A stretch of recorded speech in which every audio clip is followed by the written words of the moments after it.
북유럽 신화에서 등장하는 초거대라고 비유하기에는 턱없이 부족한 괴물뱀이자 최대 숙적이라고 부를 수 있는 토르와 마지막을 함께했던 로키의 두 번째 아들 요르문간드에 대해서 이것저것 모아왔습니다. 요르문간드 혹은 미드가르드 오름이라고 불리우는 이 괴물뱀은 북유럽 신화의 주신 중에 한 명이었던 로키에 의해 첫째 괴물늑대 펠리르, 셋째 반생반사 헬과 함께 태어나게 됩니다.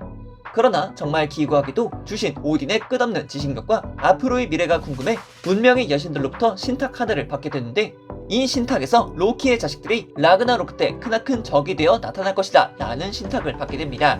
그리하여 첫째 펠리르는 점차 커져가는 몸짓과 그 힘을 봉인시키기 위해 전쟁의 신 티르의 오른쪽 팔을 희생하여 펠리르의 힘을 약화시킨 뒤 봉인해버렸고, 둘째에 해당하는 요르문간드는 펠리르 건 때문에 태어나자마자 바다로 던져지는 상황에 이르게 됩니다. 그나마 막내 헬의 경우엔 머리가 좋았기 때문에 오딘에게 복종해 저세상에 해당하는 니프레임의 통치자가 되며 벗어나긴 했죠.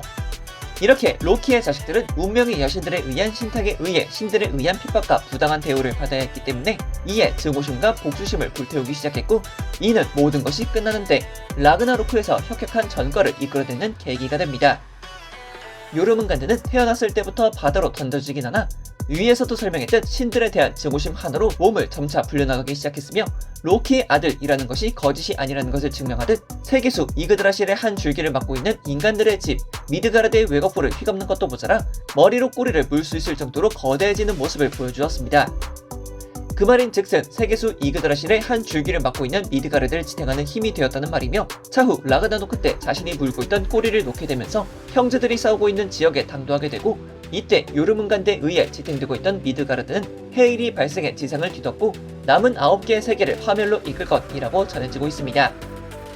그렇게 시작된 라그나노크 때는 형인 펠리르와 함께 지상과 하늘을 박살내고 지나가는 길들에 도끼를 채우며 신들이 사는 아스가르드에 당도하게 됩니다. 그리고 여동생이자 니프레임의 통치자 헬은 죽은 자들의 손톱과 발톱으로 엮어 만든 배 나글파르를 타고 들어오게 되며, 이들의 아버지 로키 또한 지옥의 군단을 몰고 꿈에 그리던 가족 상봉을 하게 됩니다. 이어지는 주신들과의 전투 속에서 요르문간드는 자신과 악연의 끝을 달렸던 천둥의 신 토르와 전투를 개시하게 되는데, 안타깝게도 북유럽 신화 속의 최강이라 불렸던 토르가 적이었기 때문에 제 아무리 몸집이 크다 할지라도 토르의 멸니르는 요르문간드의 머리를 두들기기 시작했고, 지속되는 공격에 의해 요르문간드는 끝내 머리가 박살나 죽게 됩니다. 허나 죽기 직전 자신의 강력한 맹독을 토르에게 뿜어냈고, 이 맹독을 정통으로 받아낸 토르는 요르문간드를 죽인 뒤 9걸음을 채 떼기 전에 죽고 맙니다.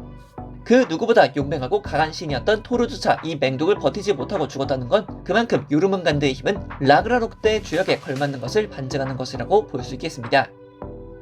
요르문간드의 최후는 정말 어처구니 없을 정도이긴 하지만 그 존재 자체는 무시무시했다고 평가할 수 있겠습니다.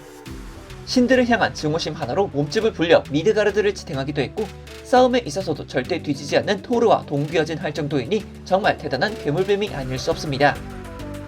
그럼 이어서 다른 매체에서 요르문간드라는 단어가 어디서 사용되었는지 한번 알아볼까 합니다.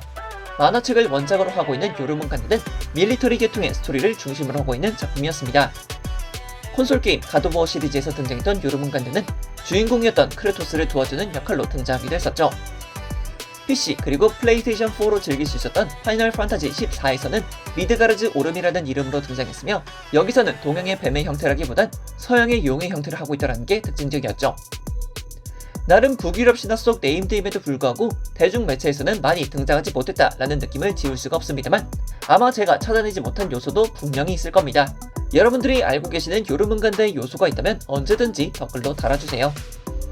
그럼 여기까지 미로와 같은 신화 이야기 5편 요르문간드 편을 마쳐보도록 하겠고요.